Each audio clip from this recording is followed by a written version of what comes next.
Hello again, this is Omega Rider 1. Today we're going to be doing a review of JoJo's Bizarre Adventure Part 2, Battle Tendency. Now, Battle Tendency for me was a little iffy. I mean, it's not the worst in the JoJo series, but really you're going to learn a little bit why this series kind of irked me a little bit later on in the art section. Hopefully you're looking forward to that. Anyway, let's just jump right in because I have really no comments to make about it. Other than the scoring system, actually, I forgot to tell you last time.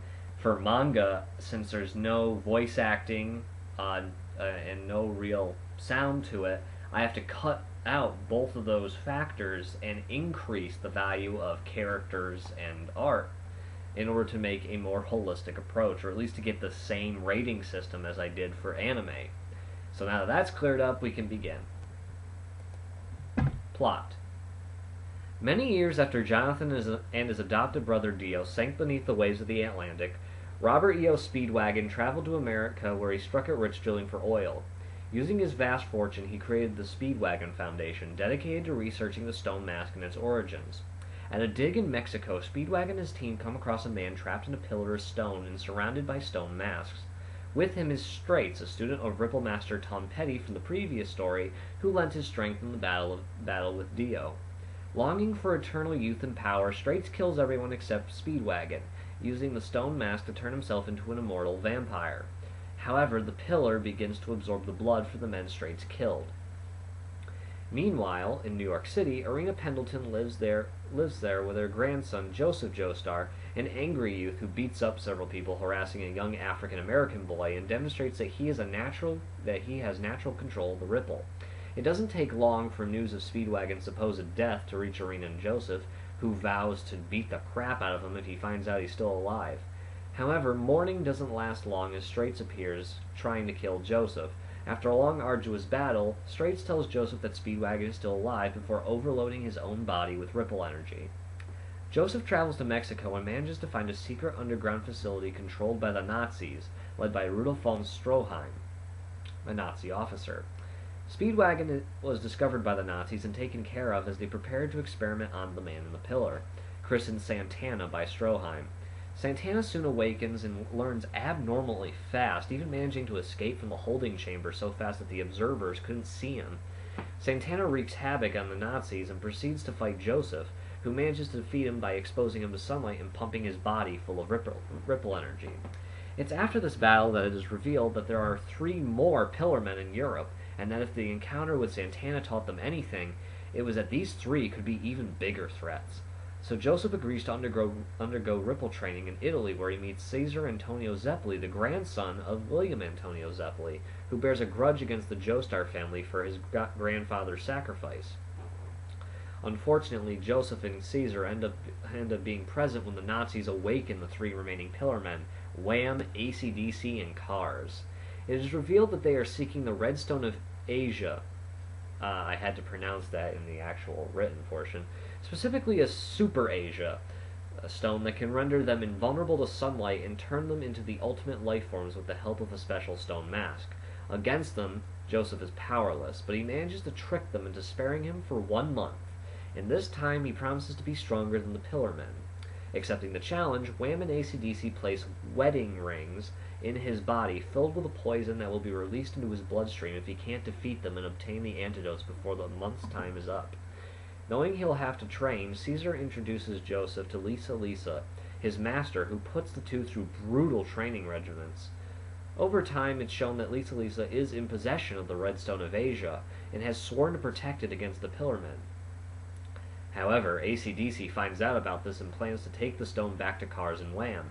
There, he faces off against Joseph and is killed after trying to possess Susie Q, one of Lisa's servants.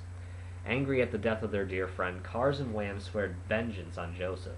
It is later that Joseph runs into Stroheim again, who is rebuilt after the fight with Santana, only to be destroyed once again by Cars. Tracking him and Wham to Switzerland, the group plans on attacking during the day so as to draw them out and use this weakness against them. But Joseph doesn't approve, because knowing that they would expect an attack during the day, Caesar berates Joseph and goes in alone, unable to wait any longer. We learn about Caesar's past as he fights Wham. Caesar's father abandoned him and his siblings, which created a deep hatred towards his father. He took up the title of no, he took up the life of a criminal, only to finally see his father again researching the Pillarmen. Nearly falling into a trap, Caesar's father pushed him out of the way, being absorbed into the pillar in his son's place. He is told to find Lisa and inform her that the Pillarmen are waking and that there isn't much time left. Caesar dies fighting Wham, but sends a ripple bubble out with the antidote ring from Wham inside. Wham honors Caesar as a fellow warrior and does not pursue the bubble. Joseph mourns Caesar's death, but doesn't drink the antidote, swearing to defeat Wham personally before drinking it. In a chariot race, Joseph defeats Wham while Lisa and Cars fight. Cars cheats, of course, and defeats Lisa, obtaining the Red Stone of Asia. It is also revealed that Lisa is actually Joseph's mother. Angry with Cars, Joseph begins to fight him until Stroheim and Speedwagon arrive with UV lights to weaken Cars, allowing Joseph to seemingly defeat him. However, Cars places the Red Stone of Asia into the mask and becomes the ultimate life form. Joseph is forced to run from Cars, trying every possible method of escape to lure Cars near an active volcano and seal him in the magma. However, Cars proves to be nigh invincible, adapting to even the heat of the magma and once again engaging Joseph. However, the volcano begins to explode, sending both rocketing into the sky. Joseph manages to jump over the side while Cars is shot into space. With no way to return to Earth, he stops thinking and floats in space for eternity. Back on Earth, Joseph's friends and family mourn his death, only for Joseph to return in good condition, and with plans to marry Susie Q. Part 2 ends where Part 3 begins, with Joseph in Japan. While not as good as Part 1, Part 2 does have a very interesting story, though it's bogged down by a bit by the characters themselves as well as a few what-the-fuck moments, mainly Straits being a villain, and with such a very weak explanation as to why. Overall, it's still good, an 18 out of 20. Characters. This is the weaker part of Battle Tendency. Joseph, while a nice change of pace from Jonathan, really pushes my suspension of disbelief when he constantly pulls tricks out of his ass that allow him to win. This style of strategic fighting I've never been behind, since we don't see him do any of the things he said he did.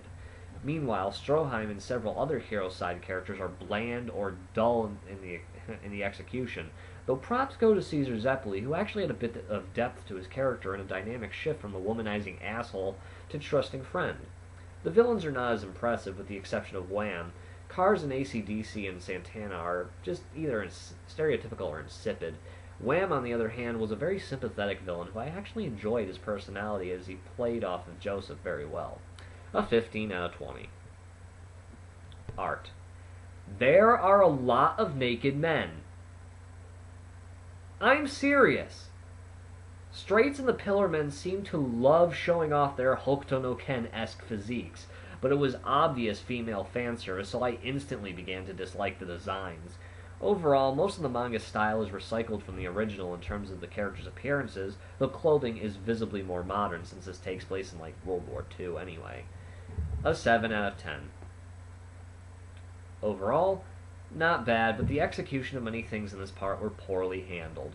But it's very much readable, and the story is still way above average manga. I give JoJo's Bizarre Adventure Battle Tendency an 8 out of 10.